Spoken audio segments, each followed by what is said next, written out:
என்ன இருந்தாலும் அவங்க அப்படி பேசியிருக்க கூடாது. அவங்க பேசின வார்த்தை என் மனசே உடைஞ்சு போச்சு. இல்ல சில நேரங்கள்ல சில பேர் பேசுறது நம்ம இருதயத்துல ஊசி ஏத்துகிறது போல இருக்கிறது. அவங்க பேசின வார்த்தையை நினைச்சு நினைச்சு எனக்கு தூக்கம் வரல. இப்படியெல்லாம் அநேக நேரம் நம்ம புலம்புவோம். அப்போ பேசுகிறதான வார்த்தைகள் நம்மை காயப்படுத்துது. ஒரு உலகத்துல ஒரு பழமொழி சொல்லுவாங்க, ஆவதும் பெண்ணால அழிவதும் பெண்ணால அப்படின்னு. நான் அந்த வார்த்தை பொய் அப்படின்னு நான் சொல்றேன். ஆவதும் வார்த்தையால அழிவதும் வார்த்தையாலன்னு நான் சொல்றேன். ஏன்னா இந்த உலகத்துல 3 விதமான வார்த்தைகளை நம்ம பார்க்க முடியுது. நல்ல வார்த்தை, கெட்ட வார்த்தை அப்படி கிடையாது. ஒன்று தேவனுடைய வார்த்தையை நம்ம பார்க்க முடியும். 2வது மனுஷனுடைய வார்த்தையை நம்ம பார்க்க முடியும். 3வது பிசாசினுடைய வார்த்தையை நம்ம பார்க்க முடியும். இந்த 3 விதமான வார்த்தைகளும் நம்முடைய வாழ்க்கையில எப்படி செயல்படுது அப்படின்னு நம்ம பார்க்க போறோம். என்னன்னா வார்த்தைகள் எப்படி நம்மை உடைக்கிறதோ அதே போல வார்த்தையால நம்மை உருவாக்கவும் முடியும். அந்த வார்த்தையாகிய கடவுள் தான் ஆண்டவராகிய இயேசு. முதலாவது பிசாசினுடைய வார்த்தைகள் நம்ம என்ன செய்யும் அப்படின்னு சொல்லிட்டு பார்க்கலாம். நான் பிசாசோட வார்த்தையெல்லாம் நான் பேசுறது இல்லையே அப்படின்னு நம்ம சொல்றோம். ஆனா ஆண்டவர் சொல்றாரு, கெட்ட வார்த்தைகள் ஒன்றும் உன் வாயிலிருந்து புறப்பட வேண்டாம். நம்ம பேசுற கெட்ட வார்த்தைகள், அவ்விசுவாசமான வார்த்தைகள், முடியாது, ஆகாது, நடக்காது, இப்படியெல்லாம் நம்ம பேசுறோம் இல்லையா, அது எல்லாமே பிசாசினுடைய வார்த்தைகள் தான். பிசாசு நம்ம நோயில இருந்து நீ சரியாகவே மாட்ட, அவ்வளவுதான் உன் வாழ்க்கை முடிஞ்சிருச்சு அப்படின்னு அவ்விசுவாசமா நம்ம இருக்கும்படியா, நம்ம வாழ்க்கை கீழே தள்ளும்படியா, நம்ம சோகமா இருக்கும்படியா பண்ணுகிறது தான் பிசாசினுடைய வார்த்தை. ஆனா நாம என்ன பண்றோம், அந்த வார்த்தையை தான் பேசுறோம். நம்ம பார்த்து நம்ம பேசுறோம், அவ்வளவுதான் இனிமே என்னால முடியாது அப்படின்னு பேசுறோம். அதே போல மற்றவர்களை பார்த்தும் அதே மாதிரி பேசி அவர்களையும் சோர்வடைய பண்ணுகிறோம். அப்ப இந்த பிசாசின் வார்த்தை, கெட்ட வார்த்தைகள், நம்ம சில நேரம் திட்டுவோம். அந்த மாதிரி திட்டுகிறதான வார்த்தைகள், சனியனே அப்படியெல்லாம் சொல்ற வார்த்தைகள்லாம் நமக்கு நாமே சூனியம் வச்சுக்கிறதுக்கு சமானம். அப்ப வீட்லயும் குடும்பத்திலையும் நம்ம போகிறதான இடங்களையும் நம்ம சுற்றி உள்ள சூழ்நிலைகள்லையும் நம்ம பேசுகிறதான வார்த்தை எப்படிப்பட்டதா இருக்கணும் அப்படின்னா, அது விசுவாசத்தை வர வைக்கிறதா இருக்கணும். அடுத்தவங்களுக்கு நம்பிக்கை வரணும். அடுத்தவங்க வாழ்க்கைய மாற்றுகிறதா இருக்கணும். ஆனா நாம என்ன செய்யறோம், அநேக நேரம் கோபத்துல, எரிச்சல்ல பிள்ளைகளை திட்டும்போது தவறான வார்த்தைகளை பயன்படுத்தி திட்டுறோம். இது எல்லாமே பிசாசு கொண்டு வருகிறதான வார்த்தை தான். அது உங்க வாழ்க்கைய கீழே தான் தள்ளும். அப்ப வீட்டுல நீங்க பயன்படுத்துகிற வார்த்தை எப்படி இருக்கணும் அப்படின்னு சொன்னா, பிசாசினுடைய வார்த்தையா இருக்கக்கூடாது. 2வது நம்ம எதை பார்க்கிறோம் அப்படின்னா, மனுஷனுடைய வார்த்தை. மனுஷன் சொல்லுவாங்க, மனிதர்கள் நம்ம பார்த்து சொல்லுவாங்க, நான் உங்க கூட கடைசி வரைக்கும் இருப்பேன், இதை முடிச்சிடலாம், இதை செஞ்சிடலாம் அப்படின்னு சொல்லுவாங்க. அந்த வார்த்தைகளை நம்பிக்கொண்டு, ஓ இந்த மனுஷன் எனக்கு உதவி செஞ்சிருவாங்க, இவங்க என் கூட கடைசி வரைக்கும் இருப்பாங்க அப்படின்னு சொல்லி நம்ம நம்பி நம்பி நம்பி ஏமாந்து போகிறது. ஆண்டவர் சொல்லாரு, மனுஷனை நம்புவதை பார்க்கிலும் கர்த்தர் பேரில் பற்றுதலாய் இருப்பது நலம் அப்படின்னு சொல்றாரு. அப்ப மனுஷன் இன்னைக்கு செய்வேன்னு சொல்லுவான், அதை செய்யறதுக்கு நாளைக்கு அவன் உயிரோட இருப்பானா? கடைசி வரைக்கும் நம்மோடு கூட இருப்பாங்களா? நம்ம நல்லவர்களா இருக்கும்போது, பணம் இருக்கும் பொழுது அநேகர் நம்மோடு கூட இருப்பாங்க. ஆனா இது ஏதாவது நம்ம ஒரு ப்ராப்ளத்துல மாட்டிட்டு, ப்ராப்ளத்துல இருக்கிற கொஞ்சம் வாங்க அப்படின்னு சொல்லிட்டு கூப்பிடும்போது வரமாட்டாங்க. ஏதாவது ஒரு ரீசன் சொல்லி தப்பிச்சுடுவாங்க. அப்படியே வந்தாலும் அவங்களுக்கு பிரச்சனை வராத வரைக்கும் தான் நமக்கு உதவி செய்வாங்க.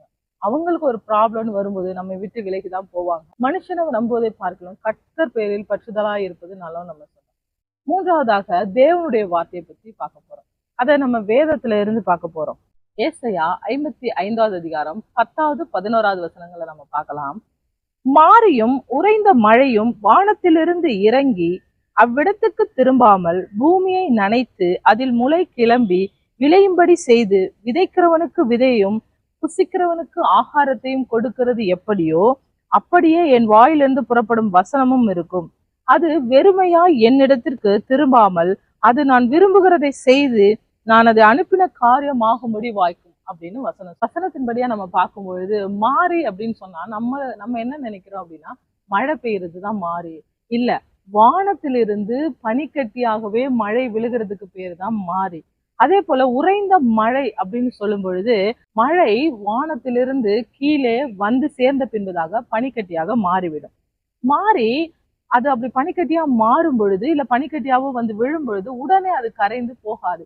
அது இந்த நிலத்துல நிறைய நேரங்கள் வந்து அது என்ன பண்ணும்னா தங்கி விதைக்கிறவனுக்கு விதையும் புசிக்கிறவனுக்கு ஆகாரத்தையும் அது கொடுக்குது. அது எப்படி விதைகளை முளைத்து எழும்ப பண்ணுதோ, எப்படி கனி கொடுக்கிற ஒரு மரமாய் அந்த விதையை மாற்றுகிறதோ, அது போல இந்த தேவனுடைய வார்த்தை நமக்கும் நம்ம வாழ்க்கைக்கும் பிரசங்கம் பண்ணுகிறவர்களுக்கும் அது விதையா இருக்கிறது, அதை கேட்கிறவர்களுக்கு அது ஒரு ஆகாரமா இருக்கிறது. இந்த வார்த்தையினால வார்த்தை என்னதாங்க என்ன செய்ய முடியும்? இந்த வார்த்தை போய் என்ன பண்ண முடியும்? இல்ல. வார்த்தையால நம்ம வாழ்க்கைய மாற்ற முடியும்.